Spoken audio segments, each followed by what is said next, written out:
Being a good medic player is really important in Battlefield, and whether or not you like the current state of the medic class, or you might think it's underpowered, or maybe it's annoying to play when compared to the assault class, it can definitely be a fun and slightly more versatile class than many people think. In addition to that, it's also incredibly strong at keeping your team alive and capping objectives, whilst taking down lots of enemy players and resupplying those around you. Now in this video I'm going to take a look at a really strong medic loadout that I've been using recently that works on most maps. I'd say that it really lends itself to more close quarters stuff, and if you're playing the new infantry rotation game modes where we're looking at TDM and front lines, you are going to be having a lot of fun. This thing is incredibly strong, and as I said, playing medic is awesome. Your teammates are going to thank you because you're resupplying them, you're reviving them, and you have access to some pretty cool gadgets, including the smoke grenades, which are so important in Battlefield 5.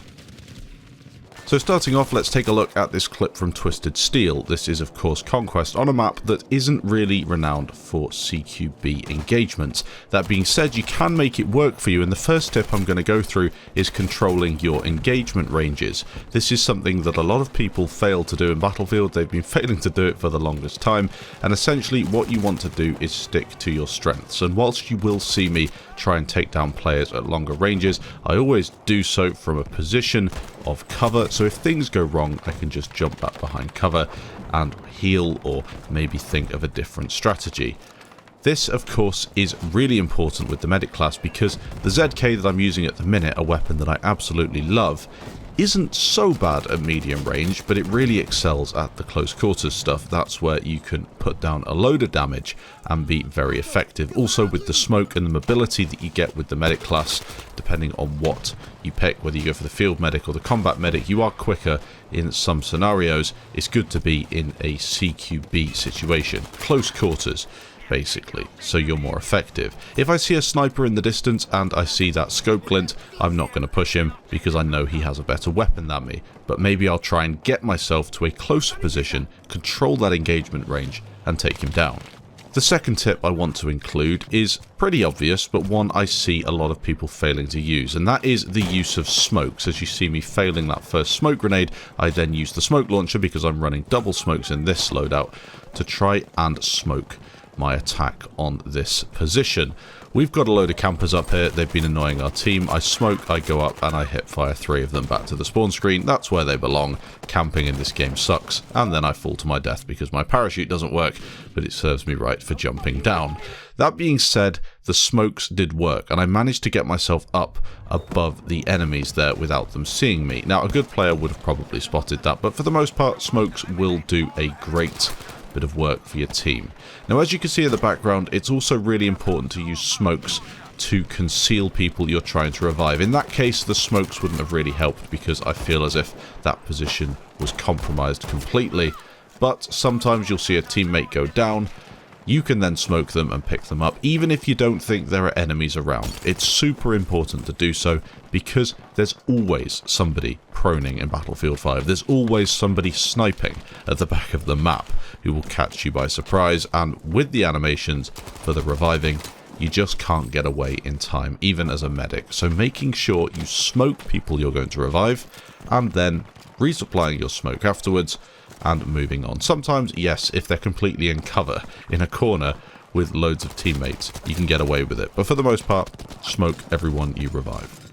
Another tip that we're going to go through with this clip in the background is the use of movement. The medic class is one of the most mobile in the game. As I said before, you do get the movement buffs when you're on critical HP or when you call out to revive a teammate, depending on what you chose with your class.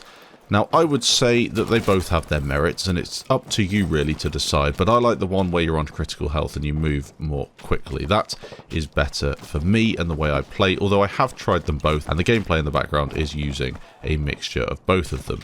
Now we're going to talk about movement though, and that is something that can be used in all classes really, and the slide. The slide in Battlefield 5 is super important, and for those that play on PC, you could do what I've done and put crouch wherever you want on your keyboard, but also on a thumb button on your mouse, so you can double tap it in order to do a slide, and it makes it fairly easy. Some people prefer to do it in the same way that they did in BF1. It's up to you really, but make sure that you know how to slide, and you can also incorporate a jump into that slide as well. So you jump in the air and then you slide, and it's very good for getting over bits of debris and stuff on the ground, because the game almost glides you over it. And this is really, really useful as well, because you almost become a smaller target whilst sliding.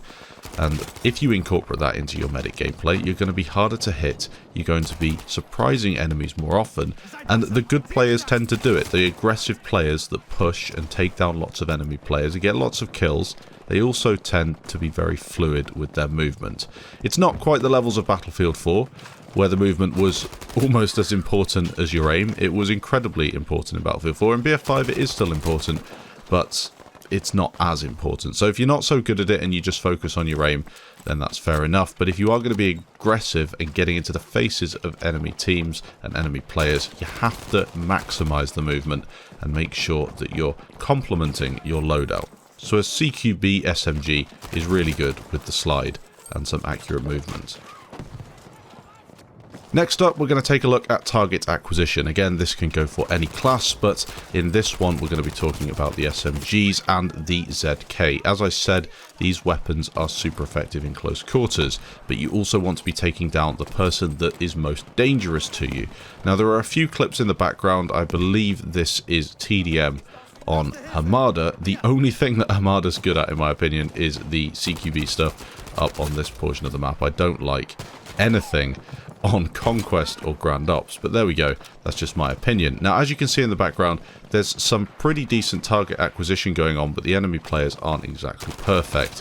What I'm doing is I'm trying to identify on the minimap where players are and which ones I want to take down first. Yes, I could just run in there and try and take down as many as possible, but you see, I'll kill somebody, run back behind cover, in that case to get a revive, but also making sure that I'm not exposing myself. If I just run out across the open and then try and take somebody down, I'm in a situation where I'm exposed completely. And there's some target acquisition in the background as well. Couldn't kill the first guy, switch to the second guy, and then make sure that the other guy is taken down, realizing that he might re-peek the corner. Really important target acquisition, and you need to get used to it.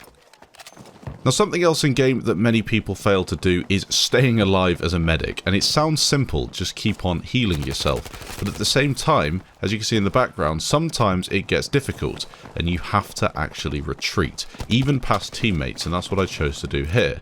Now, as you can see as we play this clip again, what I decided to do when I realized I was going to take damage after killing this first guy who gets killed for running out in the open and not checking his surroundings, I could have maybe hid behind the rock. I could have done that. I didn't see the enemy player. I realised he was beneath me, so I threw a smoke and I ran to the nearest bit of cover just to reevaluate what was going on.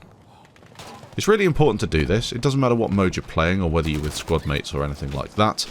It's just super important as a medic to stay alive, because that's the name of the game. If you're alive, you can be doing more damage and you can go back and kill that enemy at a later date.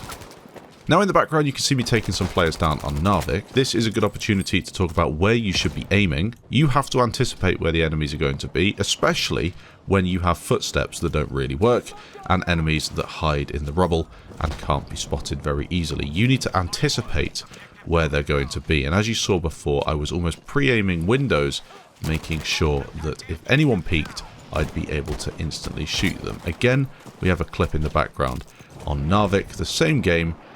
Somebody on the ground there, prone, didn't see him, my teammate didn't see him either, and we didn't anticipate it. Now I know he's down there, I can jump down, take him down, and instantly I'm looking round for enemies that could be jumping out from behind cover.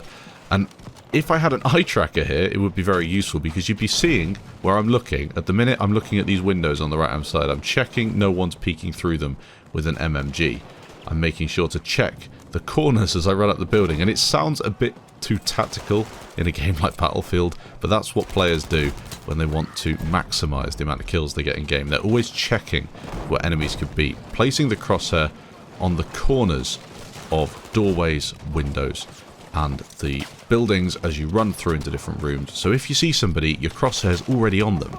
And the Broken Machine did a really good video on this a while ago, where he was talking about where he places his crosshair. It's almost like you've done all the hard work, so your aiming is only adjusting to where the enemy is. You've already got the crosshair virtually on them, and if you're good, virtually at head height. I do a lot of aiming at the ground in Battlefield 5, which isn't perfect, but for BF5 I really hate it when I get killed by proners, so I almost have a natural instinct to place my crosshairs closer to the ground, and you'll see that a lot in the background now.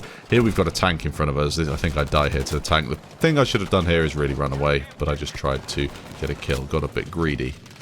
But nonetheless, it still is important to keep your crosshairs on positions where players might appear from. So what about the loadout itself? What have I chosen to run in the background here? Well, I went for the ZK and I went for the rate of fire upgrade. I feel as if that is super important with the ZK. The additional magazine capacity, taking it to 40 instead of 30, would be fun, especially against groups of enemy players, but is it super necessary? I don't believe so. I think you can really get away with just using a 30 round mag. An example again in the background of using smoke, checking surroundings, getting the revive in. Super important to do that on Battlefield, especially on an objective or a previous objective that was Charlie just here. Now again, I'm running the revolver. I think it's the best sidearm in the game, but sidearms in Battlefield 5 aren't really very good at all, so it's pretty much your choice. As you can see here, somebody pushing me, footsteps not doing a good job, but managed to get him taken down. Revolver for me is the best, the Mark 6 revolver, but for you, you might choose something else. I can't really give a good recommendation for sidearms because none of them are that great, but the revolver does have that one-shot headshot capability, so that's why it's set apart from the others in my opinion. Again, I run two sets of smokes. I run the smoke grenades and then the smoke grenade launcher. The AP mines aren't really very useful anymore in my opinion. Used to be OP, now completely useless, because if you're a good player you'll avoid them, and bad players I'd just shoot anyway, so no real need for them, and I don't camp, so I don't need them to block stairwells. And the incendiary grenade, very, very fun, but I believe the smokes are more important to help me with teammates. Another tip that you can implement for any class, but useful for the medic class, is peeking. Peeking is something you can do in most FPS games. Essentially what you're doing is you're peeking, shooting, and going back behind cover, instead of standing there in the open and just mag dumping.